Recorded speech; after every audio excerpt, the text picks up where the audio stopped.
Oi, pessoal, tudo bom? Então, a gente está começando mais um Resenhas Espíritas, aqui da Livraria de Luz. E a gente vai falar hoje desse livro aqui, Reescrevendo Histórias, Só o Amor Une Almas. E, bom, eu gostei muito desse livro. Ele é da Cristina Selson, pelo Espírito Daniel. E uma coisa que eu achei bem legal nesse livro é a leitura. Então, ele é um livro muito fácil de ser lido. É muito gostoso de ler, não tem muita palavra difícil. Então, a gente acaba se envolvendo bastante na história. Bom, alguns dados técnicos, né? Então, o livro ele tem 33 capítulos, mas são todos curtinhos, não são capítulos muito longos. As letras são bem legíveis, né? Então, acho que dá para ver aí assim, mais ou menos, né? É bem fácil de ler, bem limpo. E isso eu acho que é uma das coisas assim que fazem o livro ser muito legal, justamente porque tem livros que às vezes a gente começa a ler e as letras são muito pequenas e isso acaba atrasando, dificultando um pouco a leitura. Esse não, ele tem um espaçamento bom. Bom, e aí falando então um pouco da história. Esse livro aqui, o Reescrevendo Histórias, ele se passa na Espanha, no século XVII, na cidade de Córdoba. E nós temos duas histórias acontecendo ao mesmo tempo. A história principal começa com uma trama que aconteceu, né, em Córdoba, entre a Manuela e o Pablo. E por conta disso, a Manuela teve que sair da cidade junto com o avô, o Dom Juan. Quando o avô do Pablo morre, o Dom Juan, ele descobre que ele tinha terras em Córdoba. E aí ele vai para a cidade para descobrir o que eram essas terras e por que o avô nunca tinha contado nada sobre ele dessa região. E aí ele descobre a trama que começa, né, a primeira parte do nosso livro, que é justamente o que aconteceu, que ninguém conta pro Santiago, quem foi o pai dele, né? Então, o pai dele não aparece da história, e ele só vai descobrir bem para frente do livro qual é essa relação entre o pai e o avô, que levou a mãe e a família dela a saírem da cidade.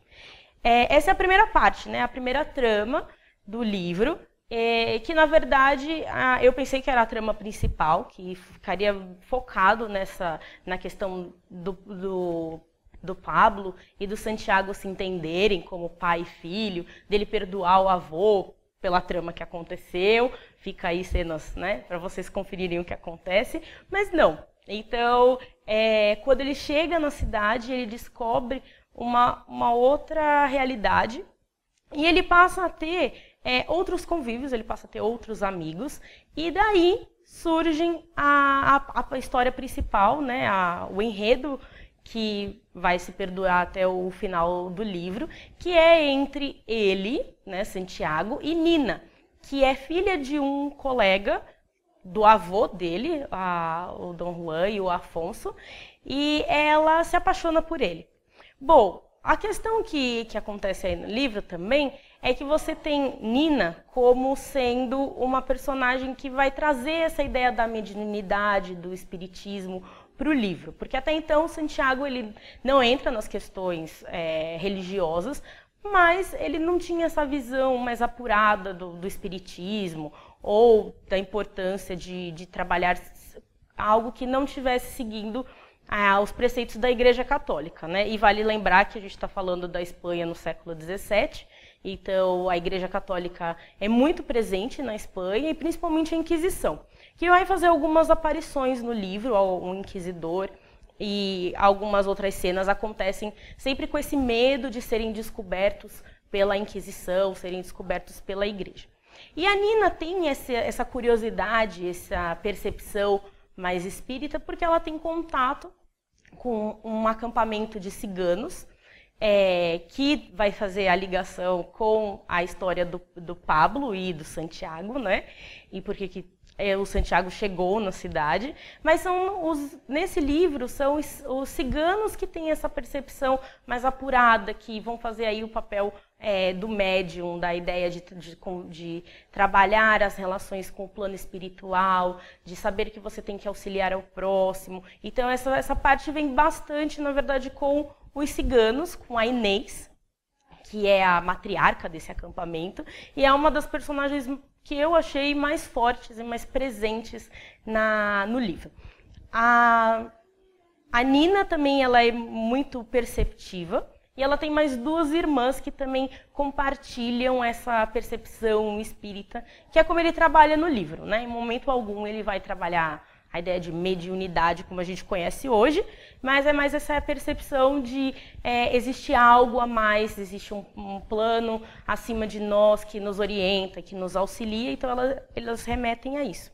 Então as duas irmãs da Nina são a Lívia e a Gabriela, e as duas também têm aí cada uma a sua, vamos dizer assim, a sua dádiva, né? Elas conseguem lidar com a situação na região e na família de formas diferentes. A Gabriela, por exemplo, que vai ganhar um papel muito importante quase no final do livro, e aí você fica com aquela, ai meu Deus, mas eu quero saber o que aconteceu, por que não contou mais da Gabriela, porque ela seria a nossa ideia de médium hoje, né? Então ela tem a capacidade de curar algumas pessoas e ela usa essa bondade que ela aprende, que ela trouxe de alguma encarnação, sem saber, mas é assim que ela consegue auxiliar as pessoas da comunidade. Já a Lívia, não, ela tem uma percepção mais ampla, né? Então ela auxilia mais na questão de manter a calma na casa, de percepções de que pessoas não são boas companhias, ou que algo de ruim está sondando a região. Então essas são as três meninas, né, que vão trabalhar junto com a dona Inês a questão espírita no livro.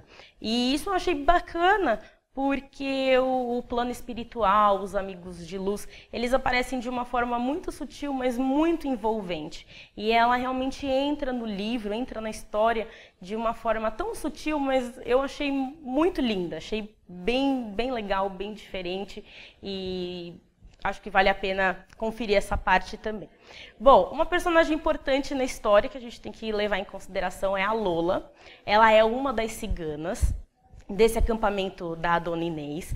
Ela foi criada pela Dona Inês, mas ela destoa das pessoas do acampamento no geral. Ela faz aquela nossa ideia da cigana, que é cartomante, que quer ler a mão, que quer algo em troca, sempre tentando fazer uma troca, né? Visando o próprio interesse.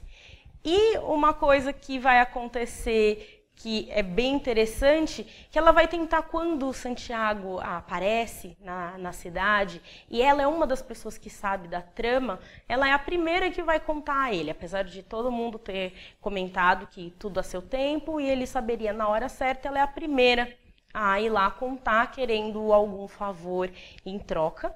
E então ela sempre vai estar trabalhando contra os nossos personagens, né? Ela tenta aí com a Consuelo, que é a filha da Inês, e ela não gosta, e não explica nesse livro por que a Lola e a Consuelo não se gostam.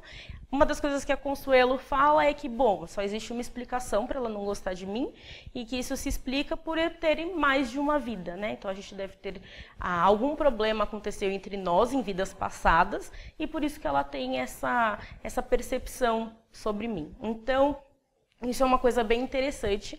Ninguém consegue controlar a Lola, mas todos entendem que ela está ali de alguma forma querendo atrapalhar os outros e é frustrada, né? Porque as pessoas ali tentam justamente manter o pensamento elevado, saber que as coisas devem ser feitas com calma, com paciência e sempre com perseverança. A Dona Inês fala bastante isso.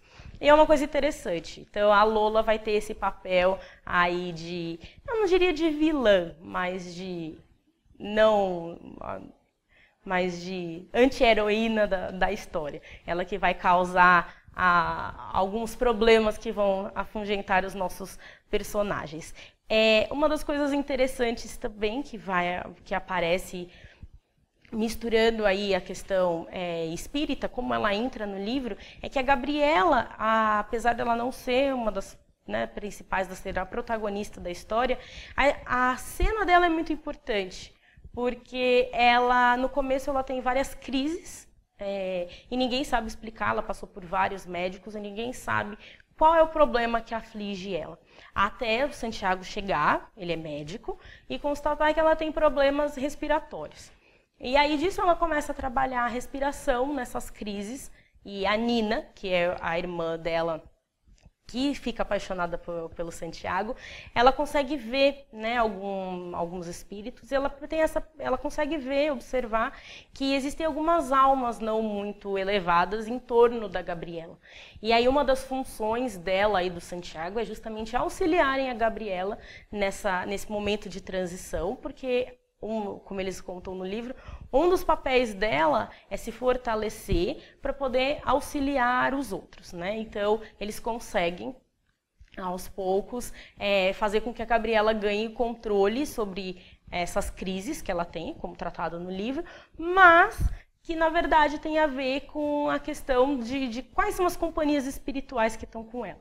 Essa parte é muito legal, eu não vou contar, vocês têm que conferir lendo o livro, que vale muito a pena. Outra parte que vale muito a pena é quando aparece a Alice. Ela era a noiva do Santiago, né, na história. Ele deixou ela na cidade quando foi para Córdoba. E ela aparece bem naquele momento que você fala, como assim, sabe? O Santiago estava super feliz com a Nina. Eles estavam apaixonados já. Ele estava começando a entender essa questão espiritual que existe, que até então ele não se perguntava.